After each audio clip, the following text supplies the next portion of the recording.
Thank you so much, Julia, and good day to everyone. My name is Elina. As Julia said, I'm the Ombudsperson for Children here in Finland, and I'm the past chair of the European Network of Ombudspersons. So I was a chair until last week. We passed the chairmanship to Moldova. So now I'm only the past chair. However, I must say from the European point of view that youth crime is something that is generally discussed in different countries, and I think that we are now in the top of the trend to actually have these general discussions together. My topic for my comment was actually the usual suspects and a question of why we need a right-based approach to youth crime. But first, I want to take you to this youth home I visited this year. My duty as an ombudsperson is to move around Finland and meet young people and children and hear about their thoughts on different aspects. And this youth home is meant for children that have been in several places before they have been placed there. And this was a really big young man that was sitting there at the kitchen table with me. And actually he started quite openly right away to tell me about all the losses he had had in his life. First of all, his godfather had died. His mother, not a biological one, but the one from the foster family that he had lived with for all his childhood. She had had a heart attack. She didn't die though. His childhood friend had been tortured to death due to some drug issues. I don't want to talk about them for you because you might get in danger, he said. And then he had been in the court himself and got 2,000 euros of fines and also, what is ehdollinen? I always forget. Conditional sentence of a couple of months due to violent crimes. And I was sitting there thinking, okay, now soon we'll have a meltdown. And then he all of a sudden said, oh, fuck, how many losses have I had in the past few months? And I said, a lot. And then I thought, no, it's better to be quiet. But it was actually eye-opening for me as well, because many of these children have a lot of losses, but they don't want to be victims, though. I mean, he was a strong guy. He wanted to be respected, to looked up to, and he didn't want to dwell on these sorrows. He just wanted to share them. But that's something I very often think when I look into different research, when I think of the research I've done myself, that very often these young people have a background of severe traumas and very difficult experiences. And I think that is something we have to keep in mind when we try to correct them.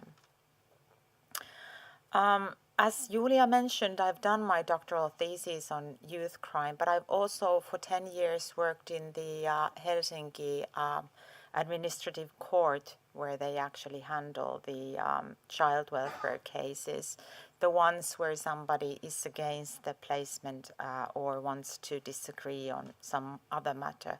And over there also crime was quite often the main problem of the thing. Also problems at school, problems with the family, substance abuse, etc. were really common with these young people. Also, I've worked a lot with the reform schools. I can see Kaisa over there. And I think that is a system in Finland that could be generated to reply to these people's needs a lot more than it actually nowadays have. We've had the system for almost 200 years, not really 150 maybe. Yeah, I think it was in 1860 when the first reform school was established. And that system works wonders at its best. But there is always the risk of them becoming like these new youth prisons, and that's something we don't want to see. However, I must remind you, I heard Päivi, you said something about labeling theory, that youth crime and especially children that commit crimes have always evoked a lot of emotions in the society. It's because it breaks the image of an innocent child. It is unbearable for us adults, and it also causes a lot of reactions in the big audience. It is an easy way for the politicians to get votes, to get their voices heard when they say we will get rid of youth crime, and then the audience applauds. And we have to listen to these voices as well. I'm afraid that we cannot change that phenomenon because it's always been there. We are afraid of children that commit crimes because it's abnormal. It's something that we don't want to see. And that is why we also have to listen to the sort of frightened voices or panic voices or hysterical voices in the audience, in the big public, and try to sort of soothe or smooth the ways the politicians want to do it. And to be fair, I think that the Ministry of Justice has now done in Finland a very good job in balancing this. We want more punishment and more control with the more social policy centered programs. Unfortunately, though, only the we want more punishment programs have received extra funding, and all the softer programs should be done with the same budgets or zero budgets as they have been done so far. I think that the preventive work is really important, but we also have to talk about what we do after the crime has been done. And I'm really thankful for Estonia. I have to say at this moment that my grandma is Estonian, and I always think of my grandma when I think of severe circumstances and difficult history, because I think there is the wisdom comes from seeing how the society turns out when you really take the harsh way. And that's probably not something we want to do here in the Nordic democracies.